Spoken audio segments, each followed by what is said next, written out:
কবিতার ছন্দ এবং ছন্দহীন যে কবিতা, এই নিয়ে যদি কথা বলতে হয় তাহলে একটা কথা কিন্তু আগেই আমি বলবো যে একটা সময় তো এটা অবশ্যই ছিল যে কবিতা মানেই ছন্দ, ছন্দ ছাড়া কবিতা হবে না। তো মাইকেল মধুসূদন দত্ত আমাদের অমৃতাক্ষর ছন্দে কবিতা লিখে দেখিয়েছেন যে বাংলায় প্রথম কিভাবে ছন্দ ছাড়া কবিতা লেখা যায়। তবে এক্ষেত্রে একটা জিনিস আমি বলবো যে আমরা যদি মনে করি যে অন্তমিল ছাড়া যে কবিতা সেটাকে ছন্দহীন কবিতা বলে যদি মনে করি, তাহলে সেই অর্থে ছন্দহীন কবিতা বা কবিতা মানে ছন্দ ছাড়া যে কবিতা সে কথাটা আসে। কিন্তু কোনো কবিতাই প্রকৃতপক্ষে ছন্দ ছাড়া হয় না।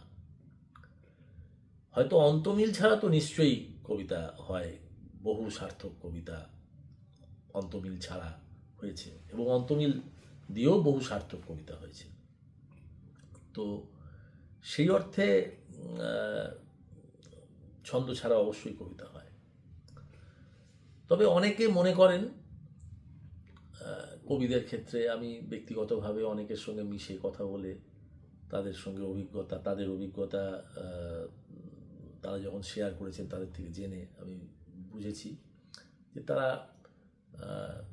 কবিতাকে নির্মাণ করার ক্ষেত্রে তারা খুব গুরুত্ব দেন বা জোর দেন।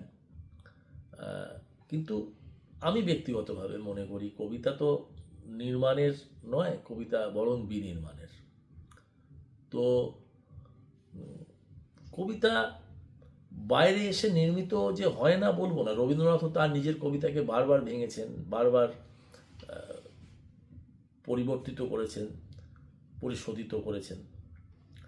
কিন্তু কবিতার প্রকৃত নির্মাণ কবির মনের মধ্যে হয়ে যায় এবং সেই চার্বাকের প্রাণ সৃষ্টির ক্ষেত্রে চার্বাক যে বলেছিলেন যে কীভাবে প্রাণ সৃষ্টি হলো,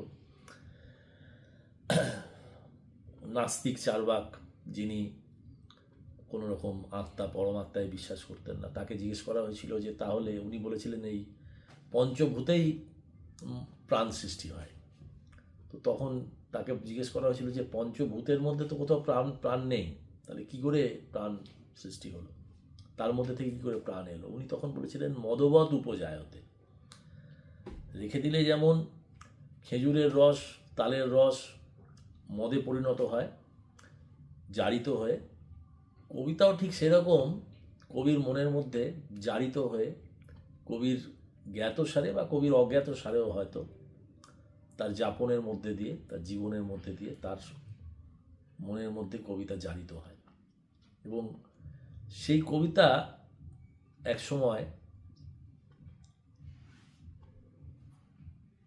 যেমন পাহাড় ভেদ করে, মাটি ভেদ করে অগ্নুৎপাত হয়, ঠিক সেরকমই কবির ভেতর থেকে কবিতা বেরিয়ে আসে এবং কবি বাধ্য হন লিখতে। এই ভেতর থেকে সেই বেরিয়ে আসা যে কবিতাটা তার নিজস্ব শরীর নিয়ে বেরোয়। কখনো সেটা ছন্দের সঙ্গে, অন্তমিলের সঙ্গে, কখনো সেটা অন্তমিলহীন। আমার মনে হয় না, আমি বিশ্বাস করি না যে কবি নিজে থেকে এটাকে নিয়ন্ত্রণ করতে পারেন। কবির কিছু হাত থাকে তার পেছনে, কবির কিচ্ছু করার থাকে না। কবি সেখানে অনেকটা একজন অদৃষ্ট তাড়িত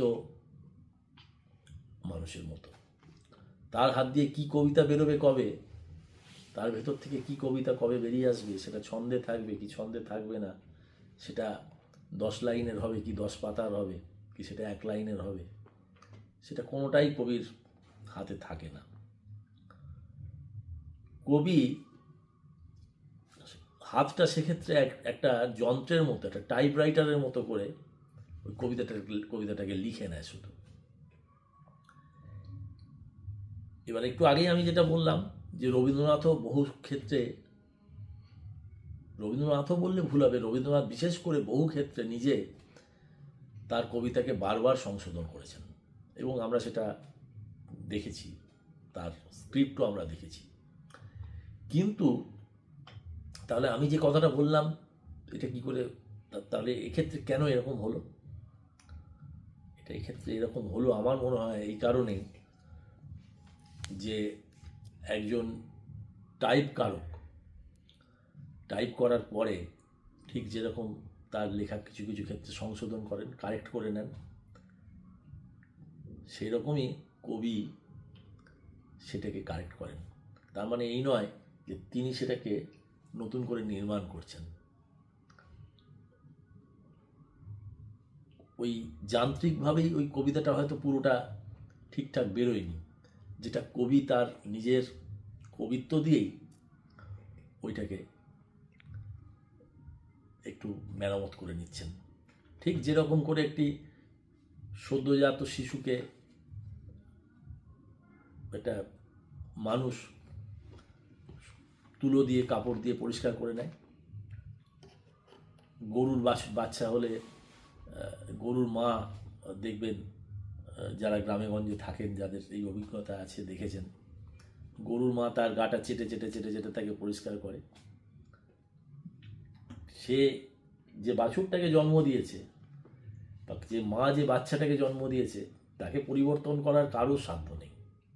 হ্যাঁ, তাকে একটু যত্ন করা হয়, তারপর সেই যত্নটুকু কবি করে থাকেন।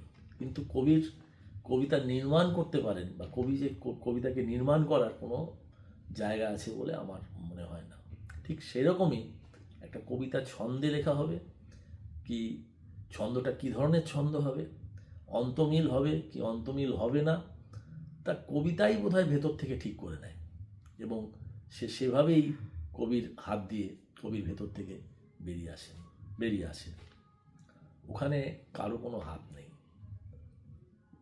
তারপরের যে নির্মাণ, যে বিনির্মাণ, সেটা ওই যা বললাম, ওইটুকু যত্ন কবির হাতে থাকে। কখনো সেই যত্নটুকুর প্রয়োজন হয়, কখনো সেই যত্নটুকুর প্রয়োজন হয় না, কিন্তু কবিতা এভাবেই জন্মায়।